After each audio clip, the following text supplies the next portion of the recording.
Hey everybody, Jake here from Bearded Gear, and I'm ready to do my full review on this guy. I've been really excited to do this full review.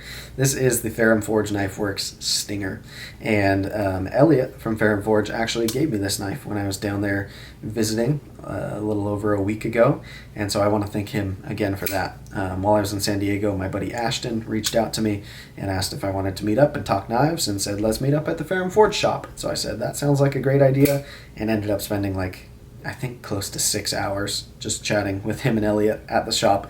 So it was a lot of fun.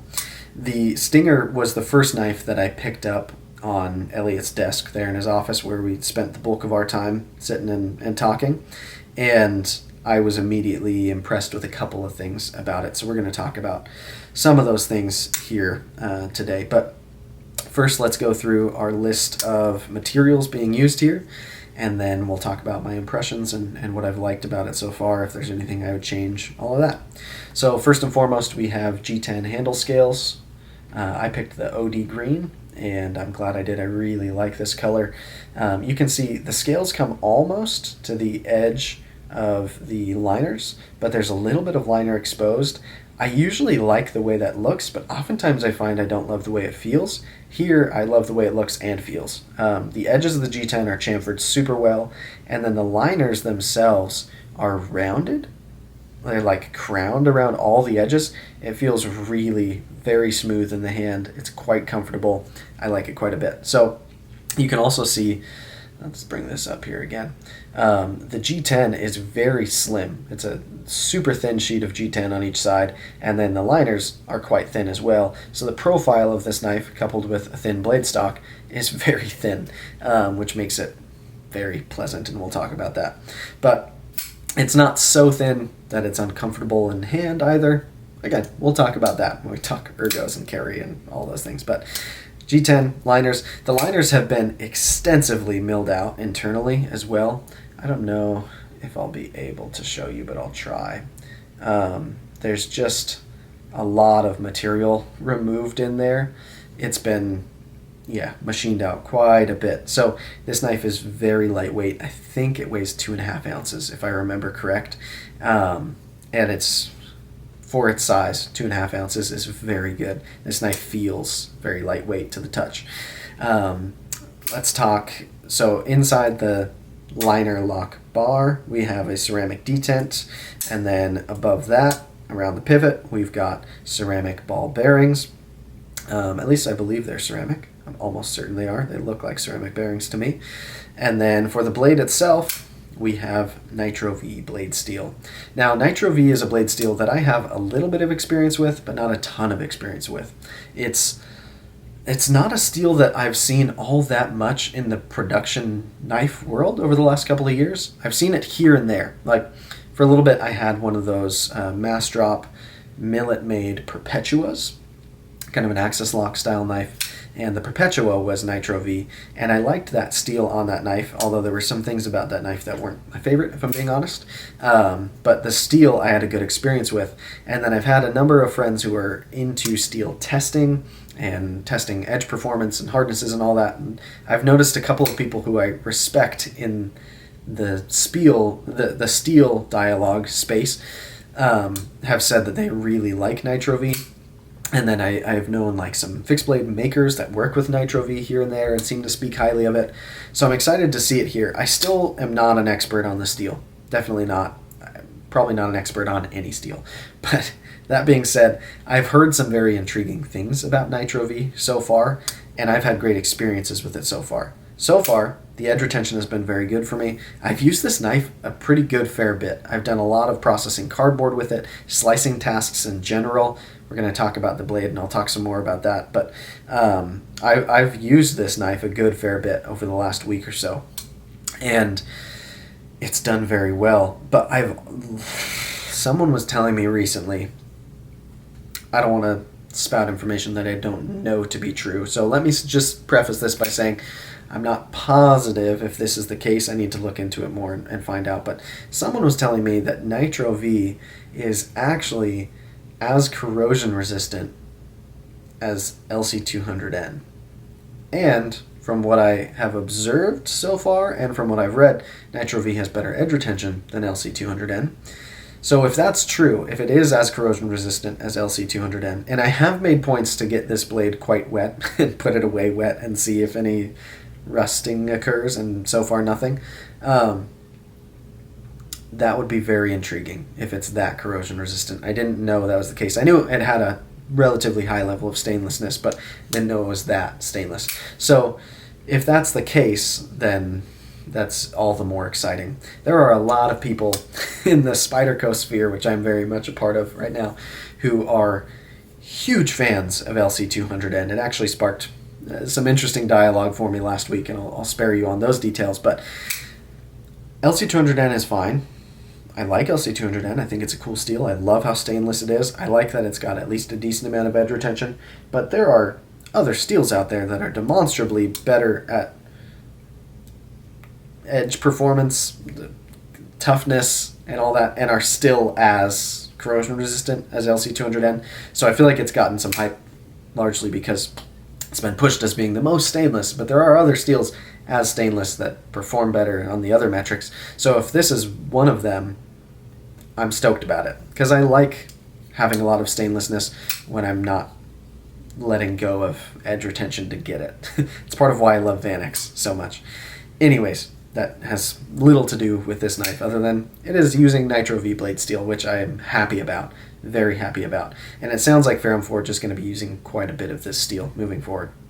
So, yeah, the blade is ground super well. It has a fantastic edge on it. And as I mentioned, I think already, it has these fullers, which I can use for middle finger deployment. It has the flipper tab. And the last thing, materials-wise, I haven't really talked about, I guess, is the clip. I think this clip is stainless steel, if I had to guess. It's a loop-over style deep carry clip. Comes all the way to the butt of the knife. So let's talk about my experience so far with this knife. First things first, something that needs to be said about this knife is that as of when I'm recording this right now, this knife is listed on the Ferrum Forge site at $90. For $90, I would argue, and in fact I will argue, that this is the best knife at that price point that you can currently buy. And I've thought a lot about this over the last week or so as I've been preparing to review it, because a lot of people ask me pretty frequently what knife they should buy for their budget's $100.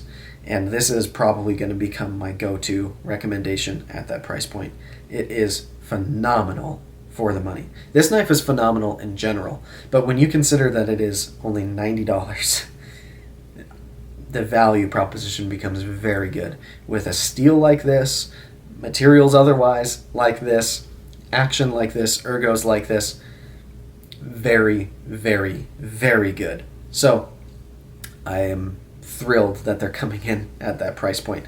I imagine this will also probably be the type of knife that I buy as a gift for people in my life, because when I'm buying knives for people who aren't as into knives as I am, but I'm somebody who's known as being into knives, so I give a lot of knives as gifts.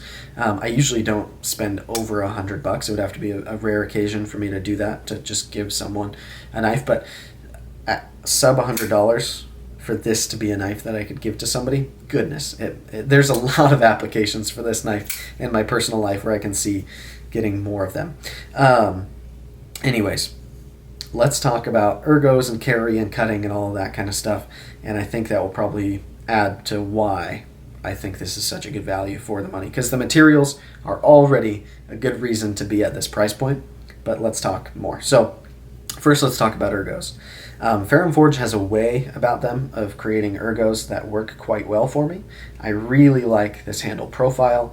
I like that in a standard grip hammer, saber, this knife feels very locked in just because of the form of this knife.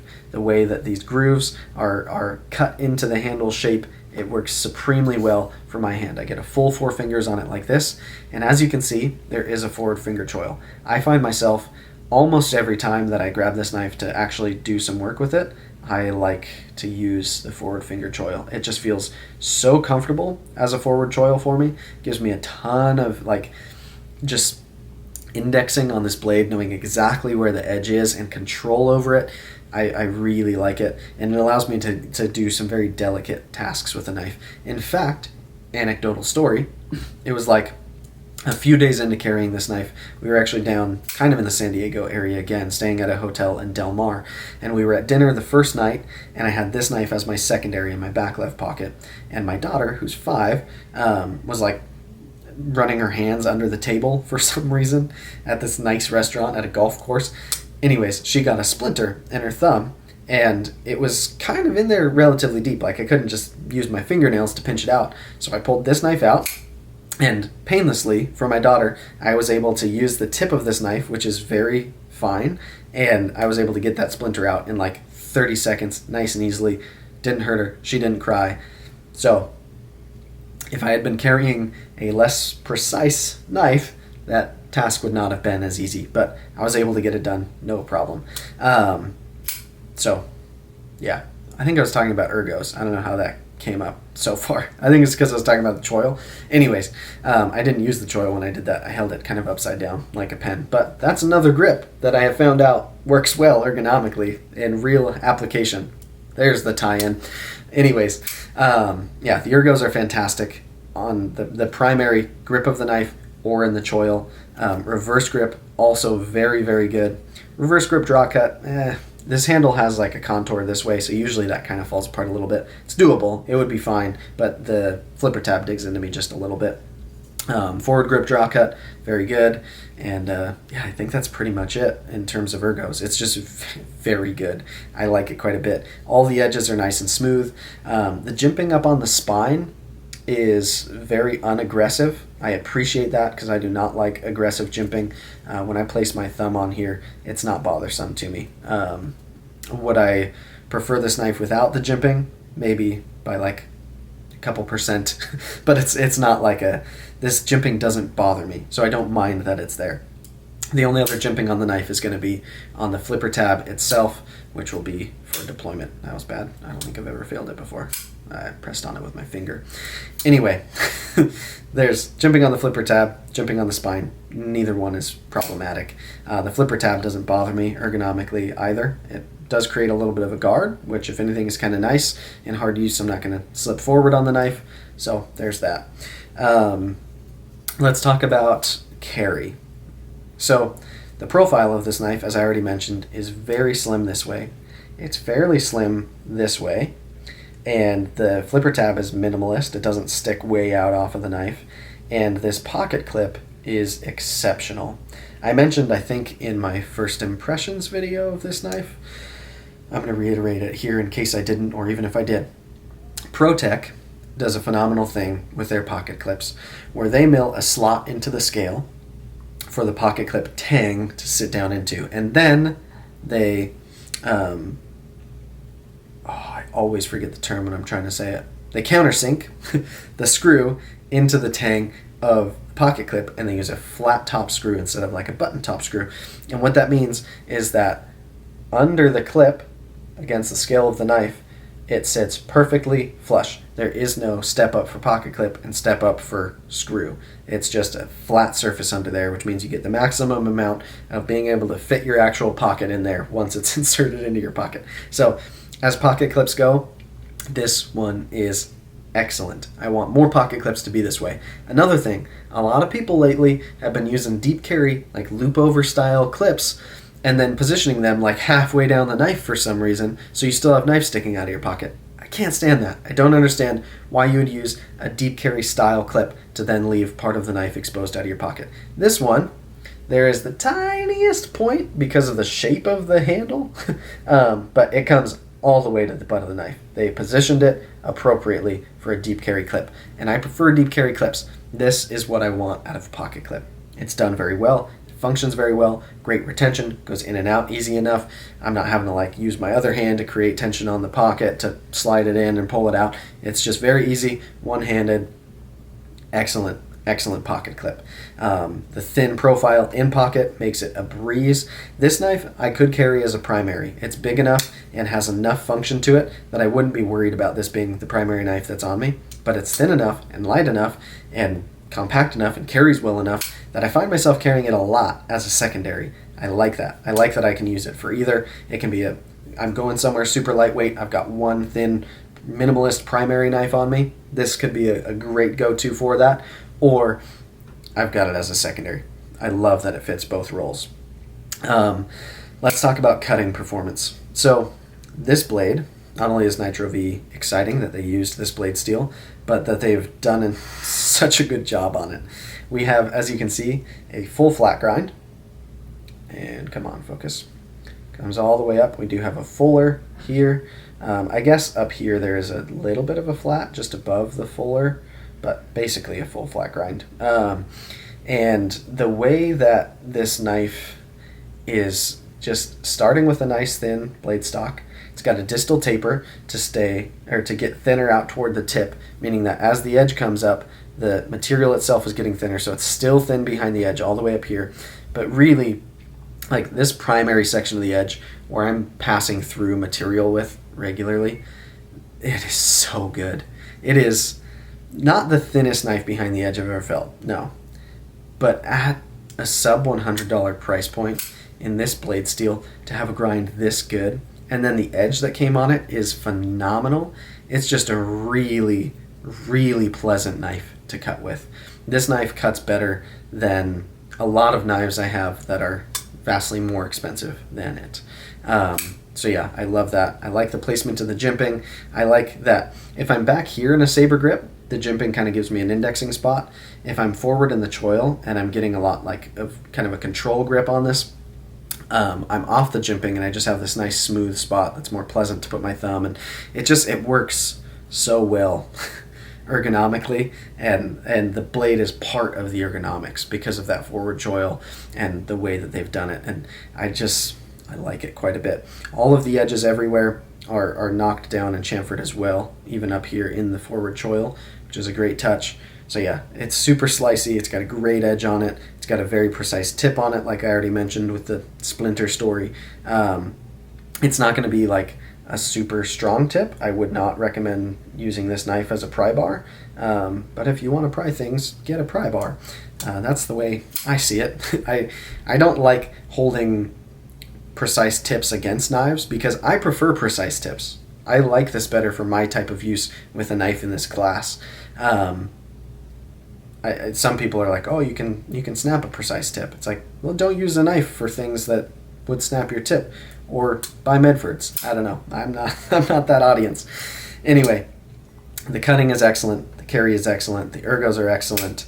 The value of price point is excellent, and it's an interesting thing. So, for a long time, one of my most recommended knives in general has been the Bug Out. And this might be kind of a two birds, one stone knife, because the Bug Out is over $100. So people have to be willing to spend that much in order for me to recommend a Bug Out to them. Whereas this, I can recommend sub $100. But I'm going to do an experiment with this soon, and maybe I'll update you guys when it's done. But I've got a buddy right now who's likes knives, appreciates them, but is not like in the hobby like I am, or I perceive you probably are if you're watching this video. But he does a lot of running, and so I loaned him my Bug Out because he was looking for a knife that could fit that role well, being very lightweight, very pleasant in pocket, that he could take with him running, etc., being physically active. And the Bug Out has been my go-to recommendation for that application because that's the knife I reach for when I'm doing that kind of thing. This knife is about a half an ounce heavier, which is percentage-wise quite a bit. The Bug Out is like 1.9 ounces, I believe, in its factory configuration. This one I think is like 2.5. So still a very light knife. This I would argue is ground a little better and carries as well, which is crazy to say. The Bug Out carries so well. I really, really like the Bug Out for a lot of reasons. But I think, I don't know, I'm going to loan this to him for a little bit now that he's experienced the Bug Out, and I want to see how he feels about it for his application. Because to me, I've put this knife in my pocket a couple of times for bike rides and once for running. And in each of those circumstances, it's been as pleasant for me to carry as the Bug Out has when I've done those same activities with it. I haven't noticed this any more in my pocket than I have the Bug Out. you'd have to be very discerning, I think, because this one also carries so well, is very slim, is very light. It does all those things, and I know a lot of people are always looking for like the bug out killer, and the bug out I think is very deserving of its popularity, and I buy into that. I like the bug out. If you watch my review of it, it's glowingly positive. But I think I might finally have a knife where at any point before this knife came along, I felt like the bug out was a must in my collection because I needed in my head to have something that light and convenient to carry and just fantastic at being that lightweight minimalist thing. And I think now that this is here, don't get me wrong, I don't think I'm going to turn around and sell my bug out right away, but I think now that this is here, this knife could fit that role as well as the bug out does for me. And I don't know, I maybe it's because this is newer, but I feel like this knife excites me more than the bug out does. So we'll see long term whether that rings true, but I really, really like the Stinger. It's just an excellent, excellent pocket knife, and I've been very, very impressed with it. So I guess that'll kind of be that. This is one of my most recommended knives for sure. I imagine I will be doing a kind of top knives of 2020 video in the next couple of months as we approach the end of the year. I can't foresee that this won't be in that list. I don't know how many will be in that list, whether it'll be a top 3 or a top 5 or a top 10, or maybe I'll do each. I'll do top 10 and then I'll narrow it down, or I don't know. We'll see. But this will probably be in the list somewhere. In fact, it'll certainly be in the list somewhere because this is an excellent, excellent knife. It has really impressed me, and I will be buying some of them to give to people. Yeah, they're just... This is a good one. This is a really, really good one. So thanks again to Elliot from Ferrum Forge for giving me this knife to review. I'm stoked about it, and I am going to cherish this knife. And by cherish it, I mean I will carry it a lot and I will use it a lot, which I think is the best compliment that I can give a knife. So there you have it. That is the Ferrum Forge Stinger, and I appreciate you guys for checking it out with me.